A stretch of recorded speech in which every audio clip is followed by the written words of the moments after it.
Seguimos con el periodista, analista político, especialista en temas electorales, Eugenio Martínez. Dejé pendiente este planteamiento que podría ser algo así como una campaña. Vamos a contarnos cuántos somos en el mundo para participar en un proceso electoral, sumando obviamente a los jóvenes que ya tienen la edad y así también, bueno, saber quiénes ya no están en este plano físico, por ejemplo, que sí ya pueden estar apareciendo todavía en ese registro que usa el poder electoral.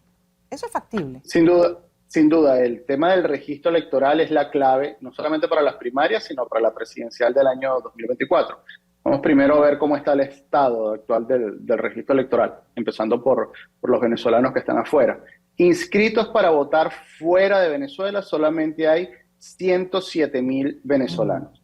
Y la cifra es menor, porque de esos 107.000, 40.000 están en los Estados Unidos. Y en los Estados Unidos, al no haber embajadas y consulados del régimen venezolano, esas personas, esos 40.000 venezolanos, no pudiesen votar en la presidencial, salvo que se llegue a algún acuerdo con alguna embajada de países amigos. Es decir, fuera de Venezuela, al día de hoy, poco más de 60.000 personas están habilitadas para votar. Y lamentablemente, el registro electoral fuera de Venezuela, en las embajadas y consulados, no está abierto, no está operativo, y adicionalmente la infraestructura hace imposible atender la demanda de los venezolanos. Vamos a poner el ejemplo de la ciudad de Lima, que es la ciudad donde hay más venezolanos migrantes. Hay 1.000.000 de venezolanos en Lima. De ese 1.000.000 de venezolanos que están en Lima, al día de hoy solamente 1.000 están inscritos para votar. Aunque existiese la voluntad de abrir el registro electoral en la Embajada de Lima, operativamente es inviable suponer que 1.000.000 de personas se van a lograr inscribir de aquí al 2024 para poder, primero, darse de alta en el registro consular y después inscribirse en el registro electoral y después votar. Hay que hacer una reingeniería total del proceso afuera y eso conlleva barreras legales, barreras operativas, económicas, pero especialmente políticas. Como bien dices, Gladys, sería ideal que la oposición pudiese tener un registro individual, una identificación individual de los migrantes. Conservadoramente se calcula que son 7.2 millones los venezolanos que están afuera. De esos 7.2 millones, 4,8 millones son electores potenciales. Y de esos 4,8 millones que son electores potenciales, hay algunos que están inscritos ya dentro de Venezuela, hay otros que no están inscritos. Exacto. En fin, es sumamente complicado y lamentablemente, esto hay que decirlo, la oposición perdió los últimos 3 o 4 años en hacer ese registro, en adelantar esa base de datos. Se pudo hacer en la consulta popular del año 2017 y no se hizo. Se pudo hacer con la consulta popular del año 2020 y no se hizo. El problema ahora, y lo trasladamos a las primarias, es que en 3 meses se quiere resolver el trabajo que no se ejecutó durante 3 o 4 años. La idea de hacer un registro paralelo fuera de Venezuela para identificar y tener números muy claros de cuántos venezolanos pudiesen votar en Lima, cuántos pudiesen votar en Buenos Aires, cuántos pudiesen votar en Chile, lamentablemente al día de hoy no se tiene. Y es un trabajo que la oposición debe hacer, independientemente que se pueda abrir ese registro para las primarias o no, porque va a ser parte de la discusión para la presidencial del año 2024. Es una base de datos fundamental también, incluso para esa presión de cuánta gente está afuera que merece y tiene el derecho a participar en un proceso electoral, además con condiciones. Pero incluso yo voy más allá, de crear como una especie de base de todos los electores que hoy en día se tienen, que tampoco tenemos claro, incluso con los mismos dentro del país, que por ejemplo nos han escrito que son jóvenes que están ahí, que pueden participar, pero que bueno, sabemos dentro de la desmotivación incluso ni contemplan. Es una forma de incentivar, ¿no? O sea, vamos a contar. Es necesario actualizar el registro dentro y fuera. ¿Qué pasa con el registro adentro? Adentro tienes 3 millones de electores inscritos que están fuera de Venezuela. Es decir, si la elección fuese este domingo, hay 3 millones de personas que están inscritas que, salvo que regresen a Venezuela a votar, no van a poder hacerlo. Siendo muy prácticos en la descripción. Y adicionalmente hay 2 millones de electores jóvenes, entendiendo jóvenes el que tiene menos de 30 años, de 18 a 30, que no están inscritos en el registro electoral y deberían inscribirse, bien sea para la primaria o bien sea para la elección presidencial. El problema es que afuera está cerrado el registro electoral y dentro de Venezuela el registro electoral está limitado a las capitales de los estados.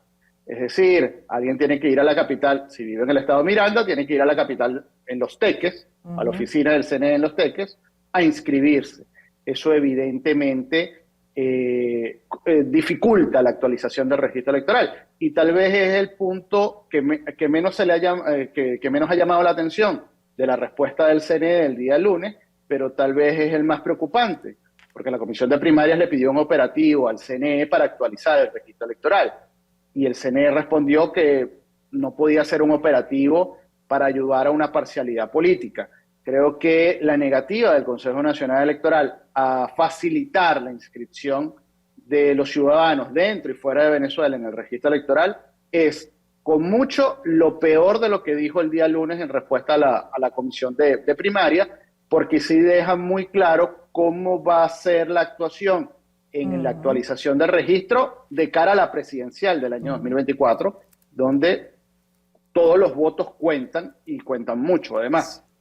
Ya está asomando todo lo que sería, como bien dices tú, la participación o el trabajo del CNE de aquí a las presidenciales, ¿no? Increíble que diga que no puede responder a esa solicitud de una parte.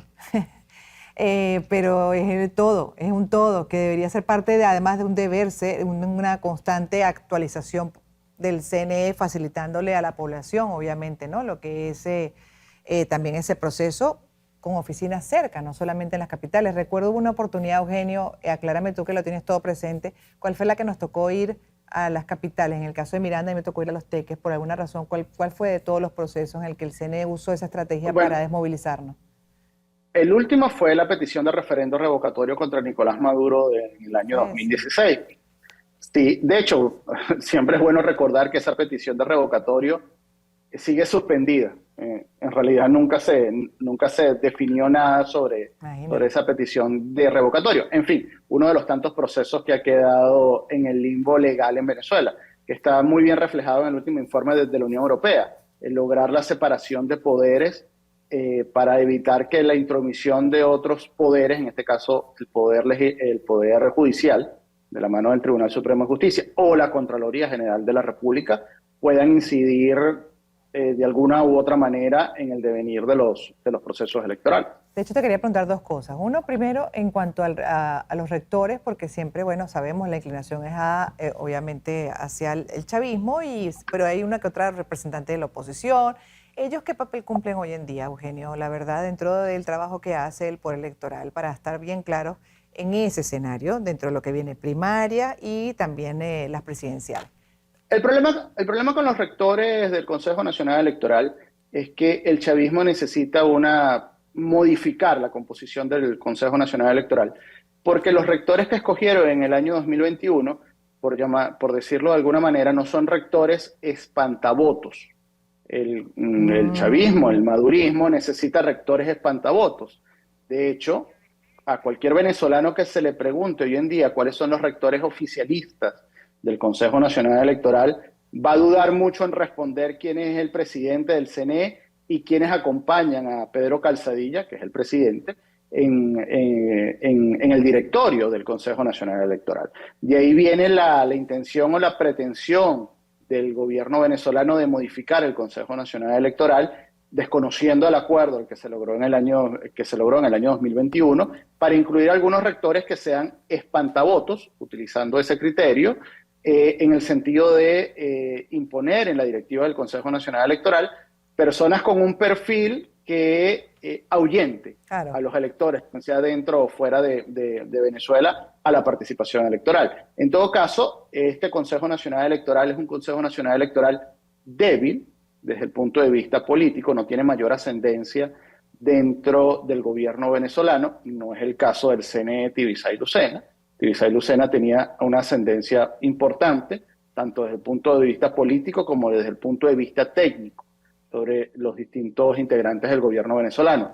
No es así Pedro Calzadilla. Así que este es un Consejo Nacional Electoral bastante débil, que tiene muy poco margen de maniobra y cuyas decisiones siempre van a estar atadas a lo que diga Miraflores o a lo que se crea que se debe imponer desde Miraflores. Exacto. Bueno, gracias por haber estado con nosotros. Seguiremos atentos. Bueno, por ahora no hay nada, pues no se puede estimar qué puede ocurrir con las primarias todavía, de acuerdo a cómo vamos.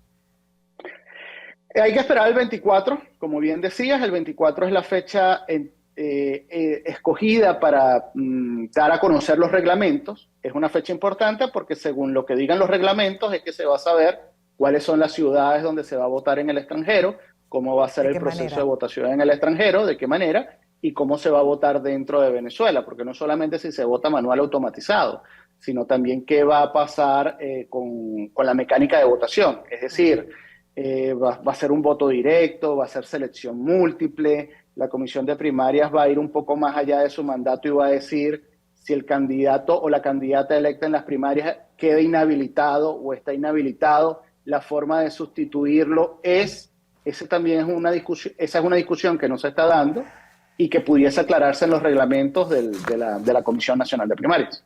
Gracias por haber estado con nosotros una vez más, Eugenio. Eugenio Martínez, analista político, además especializado en el tema electoral. Tenemos que hacer una pausa, pero además compartiendo con ustedes estas imágenes. Este 19 de abril se cumplen 6 años de la mayor movilización registrada en la historia de Venezuela. Ocurrió el 19 de abril de 2017, fue conocida como la mamá de todas las marchas.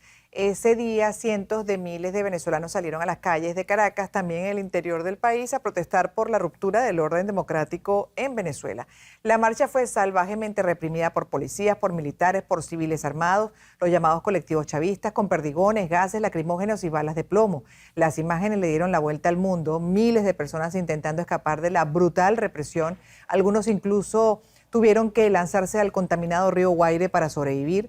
La jornada dejó un saldo de 3 personas asesinadas por armas de fuego. En unos minutos más.